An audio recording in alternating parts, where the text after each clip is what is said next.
18वीं लोकसभा के गठन के लिए 543 सीटों पर 7 चरणों में वोटिंग हुई। भारत के निर्वाचन आयोग द्वारा 4 जून को लोकसभा चुनाव के नतीजे घोषित किए जाएंगे।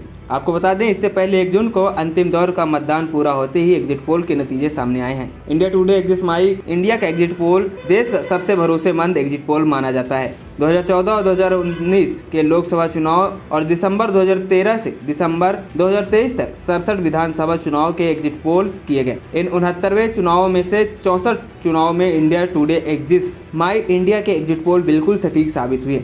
आइए जानते हैं इस बार के एग्जिट पोल में किस राज्य में किस पार्टी को कितनी सीटें मिल रही हैं। इंडिया टुडे एग्जिट माई इंडिया के एग्जिट पोल में फिर एक बार एनडीए की सरकार बनती दिख रही है। देश के 543 लोकसभा सीटों पर हुए मतदान के बाद अब एग्जिट पोल के नतीजे साफ हो गए हैं। इस एग्जिट पोल के मुताबिक एनडीए को 361 से 401, इंडिया को 131 से 166 और अन्य को 8 से 20 सीटें मिलने का अनुमान है। बात करें कर्नाटक में एनडीए को 20 से 22 सीटें, तो वहीं इंडिया ब्लॉक को 3 से 5 सीटें मिल सकती हैं। वहीं जेडीएस को 3 सीटें मिली हैं। राज्य के लोकसभा में कुल 28 सीटें हैं। वहीं केरल में एनडीए को 2 से 3 सीटें मिलने जा रही हैं। वहीं कांग्रेस को 13 से 14 सीटें मिलती हुई दिख रही हैं। इसके अलावा यूडीएफ प्लस को 4 सीटें तो एलडीएफ को 0 से 1 सीटें मिलने जा रही हैं। इन आंकड़ों के मुताबिक भाजपा का केरल में खाता खुलता दिखाई दे रहा है।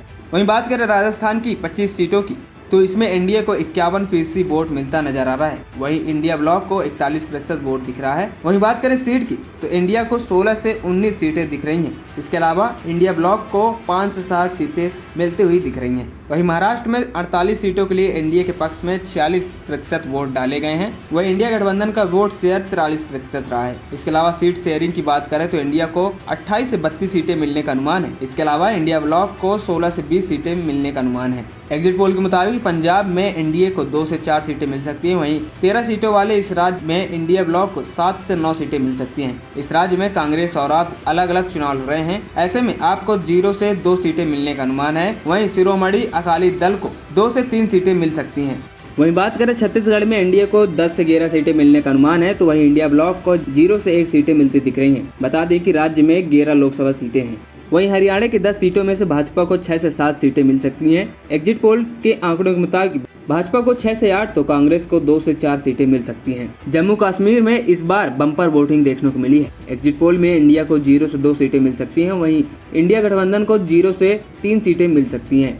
एग्जिट पोल के मुताबिक असम में एनडीए को 10 से 12 सीटें और इंडिया को 2 से 4 सीटें मिल सकती हैं। वहीं उत्तर प्रदेश में इंडिया के पक्ष में 49% वोट पड़ा है। वहीं इंडिया गठबंधन के पक्ष में 39% वोट पड़ा है। सीट शेयरिंग के आंकड़े पर नजर डालें तो इंडिया को 67 से 72 सीटें मिल सकती हैं। इसके अलावा इंडिया गठबंधन को 8 से 12 सीटें मिलने का अनुमान है। वहीं मायावती की बसपा की बात करें तो 0 से 1 सीट का अनुमान लगाया जा रहा है। तेलंगाना में इंडिया को 43% वोट शेयर मिला है। वहीं इंडिया को 39% वोट शेयर मिला है। सीट शेयरिंग की बात करें तो एनडीए को 11 से 12 सीटें मिलने का अनुमान है। इसके अलावा इंडिया गठबंधन को 4 से 6 सीटें मिलने का अनुमान है। वहीं उत्तराखंड में एनडीए को 60% वोट शेयर मिलता दिख रहा है, तो वहीं 35% वोट शेयर इंडिया गठबंधन को मिल सकता है। इसके अलावा सीटों की बात करें तो सभी 5 सीटें भाजपा को मिलती दिख रही हैं। वहीं पश्चिम बंगाल की 42 सीटों पर एनडीए के वोट शेयर की बात करें तो 46% रहा है। वहीं टीएमसी के वोट शेयर की बात करें तो 40% वोट तृणमूल के पक्ष में पड़े हैं। राज्य में इंडिया गठबंधन में सहमति नहीं बन सकी थी। टीएमसी और कांग्रेस ने अलग अलग चुनाव लड़ा था। बंगाल में बीजेपी को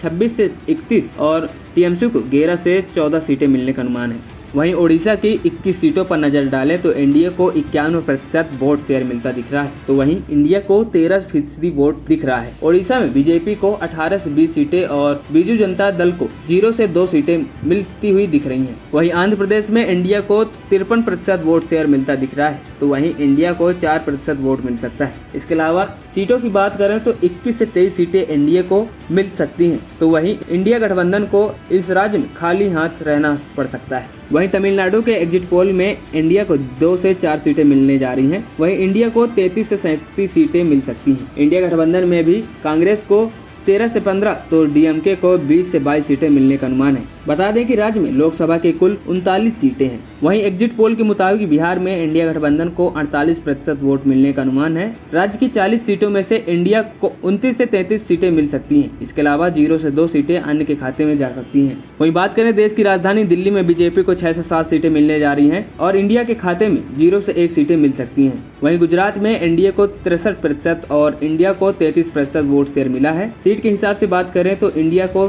25 से 26 सीटें और इंडिया को 0 से 1 सीटें मिलने का अनुमान है। गुजरात में लोकसभा की कुल 26 सीटें हैं, जिसमें से सूरत सीट पर चुनाव नहीं हुआ क्योंकि भाजपा के उम्मीदवार ने निर्विरोध ही यहां से विजय प्राप्त कर ली है। वहीं एग्जिट पोल के मुताबिक झारखंड में एनडीए को 8 से 10 सीटें मिलने का अनुमान है। वहीं इंडिया गठबंधन को 4 से 5 सीटें मिल सकती हैं। 14 सीट वाले राज्य में भाजपा प्लस को नुकसान दिख रहा है। वहीं बात करें गोवा में एनडीए को 52% वोट मिलता दिख रहा है, तो वहीं 43% वोट इंडिया को मिलते दिख रहा है। इसके अलावा सीट शेयरिंग की बात करें तो 2 में से 1-1 सीटें दोनों दलों के खाते में जाती हुई दिख रही हैं। वहीं मध्य प्रदेश में इंडिया को 33% वोट मिलने जा रहा है। सीट की बात करें तो 29 सीटों वाले राज्य में एनडीए को 28 से 29 सीटें मिल सकती हैं। इसके अलावा इंडिया को 0 से 1 सीटें मिलने का अनुमान है। वहीं इसके अलावा चंडीगढ़ में इस बार कांग्रेस की जीत हो सकती है। यहां से अब तक बीजेपी की किरण ड्रेक सांसद थी।